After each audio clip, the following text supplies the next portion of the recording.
এতদিন আমি তোমার ভুল বুঝছি মা। তুমি তো তুমি তো আমার মেয়ের চাইতেও বেশি। আরে তোমার উপরে যে অত্যাচার আমি চালাইছি, আমার নিজের মেয়ে হইলে এই সংসার চাইতো গা দৌড় দিয়া। তুমি তো যাও নাই আমগুলো রাইখা। মা, তুমি আমার মাফ করে দিবা। কি বলছেন আম্মা? মায়েরা কখনো ভুল হয় না। আদের আপ্পা, মেয়েদের তো মানুষ খারাপ না, ওরে তো আমি ভুল বুঝছিলাম।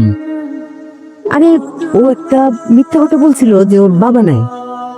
বাবা তো না থাকার মতোই, সৎ বাবা। এটা থাকলেই কি আর না থাকলে কি। আর বেটার চেহারা দেখছেন? হ্যাঁ, খন্নাসের মতো চেহারা। আর মেয়েরিনের মাটা আরে মোমের মতো একটা মহিলা না, কি মিষ্টি চেহারা মেরিন। জি আম্মা।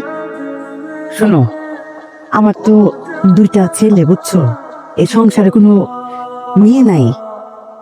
ওই যে ফাতিমার মেয়ে ফারহানা, ওর এই বুকে জড়ায় ধরে মেয়ের অভাব পূরণ করছে।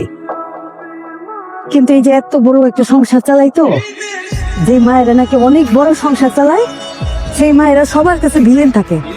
কারণ তার অনেক দায়িত্ব কর্তব্য পালন করতে হয়। সংসারের বেকার ছেলে, আমার স্বামী রিটায়ার্ড, আমার অনেক দায়িত্ব। এই যে তোমার বকাঝকা করি, তোমার খালি চুলে ধরে মারতে আমি বাকি রাখছি। আর সমস্ত ধরনের অত্যাচার তোমার উপর আমি চালাইছি। কেন চালাইছি? কারণ তুমি আমার বেকার ছেলেটারে বিয়ে করছো। এতদিন আমি তোমার ভুল বুঝছি মা। তুমি তো আমার মেয়ের চাইতেও বেশি। আরে তোমার উপরে যে অত্যাচার আমি চালাইছি, আমার নিজের মেয়ে হইলে এই সংসার চাইতো গা দৌড় দিয়া। তুমি তো যাও নাই আমগুলো রাইখা। মা, তুমি আমার মাফ করে দিবা। কি বলছেন আম্মা? মায়েরা কখনো ভুল হয় না।